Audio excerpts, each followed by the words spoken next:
Hello दोस्तों, तो आज हम डिस्कस करेंगे some basic concepts of chemistry का क्वेश्चन नंबर 9, जिसमें हमसे कहा गया है कि we need to calculate the atomic average atomic mass of chlorine. देखो, क्लोरीन जो होता है ना, वो आइसोटोपिक फॉर्म में एग्जिस्ट करते हैं। इसके दो आइसोटोप्स होते हैं, आप सभी जानते हो। एक तो है 35 क्लोरीन और एक है 37 क्लोरीन। तो ये जो 35 और 37 होता है ना, ये बेसिकली इनका एटॉमिक मास होता है। ठीक है, क्योंकि क्लोरीन है तो एटॉमिक नंबर तो सेम ही होगा, ये सब तो आप जानते ही हो, एटॉमिक नंबर तो सेम होगा। जबकि जो एटॉमिक मास होता है वो दोनों के लिए डिफरेंट होता है, राइट। तो अगर क्लोरीन की बात करें तो it has two isotopic forms, 35 chlorine and 37 chlorine. तो इसी के रिस्पेक्ट में इनके मासेस भी होंगे। तो अगर इनके नेचुरल अबंडेंस की बात करें, यानी कि नेचर में कौन सा क्लोरीन कितना मिलता है, सो 35 क्लोरीन इज मोर अबंडेंट, ये 75.77% है। 37 क्लोरीन 24.23% है, मतलब कम है बट बहुत ज्यादा कम भी नहीं है, इग्नोरेबल नहीं है। जबकि इनके मोलर मासेस आप देखोगे कि 35 क्लोरीन के ऑलमोस्ट 35 के आसपास है और 37 क्लोरीन के ऑलमोस्ट 37 के आसपास है। हालांकि हमें फाइंड आउट करना है average atomic mass of chlorine, यानी कि अगर दोनों ही अगर फॉर्म्स मौजूद हैं तो हम किसको कंसिडर करेंगे। तो हम ना तो इसको कंसिडर करते हैं ना इसके मास को कंसिडर करते हैं। हम क्या करते हैं, हम इन दोनों का ही एवरेज निकाल लेते हैं। तो जो भी मास हमारे पास में आता है उसको हम मान लेते हैं कि ये क्लोरीन का एक रिप्रेजेंट करेगा कि इतना मोलर मास होना चाहिए। Okay, so let us do how this is performed. तो बेसिकली एवरेज एटॉमिक मास निकालने के लिए आपको क्या करना होता है, जो भी आपको नेचुरल अबंडेंस परसेंटेज में गिवन है, इनको फ्रैक्शनल फॉर्म में लेकर आ जाओ।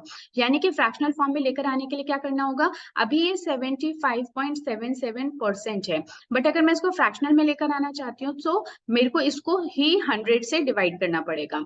तो ये कितना हो जाएगा, 0.7577। For this question this would be better कि आप एकदम एग्जैक्ट वैल्यूज को ही लें।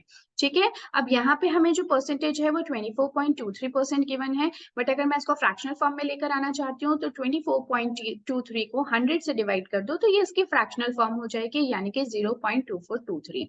ठीक है, तो ये फ्रैक्शनल अबंडेंस, अब ये जो दोनों ही हैं ये क्या कहलाएंगे, आपकी फ्रैक्शनल अबंडेंस। ठीक है, बस अब आपके पास फ्रैक्शनल अबंडेंस आ गई और आपके पास में रिस्पेक्टिव मोलर मासेस हैं, तो बस इनको आपस में मल्टीप्लाई करके सम अप कर देना है।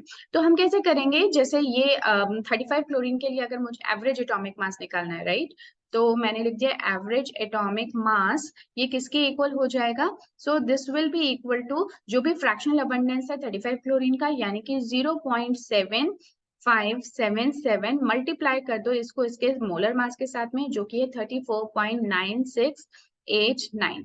ठीक है, ये आप निकाल लो। उसके बाद में इसको आपको ऐड कर देना है जो दूसरा क्लोरीन का आइसोटोप है उसकी फ्रैक्शनल अबंडेंस 2423 मल्टीप्लाइड बाय उसके मोलर मास के साथ में, यानी कि 936.9659।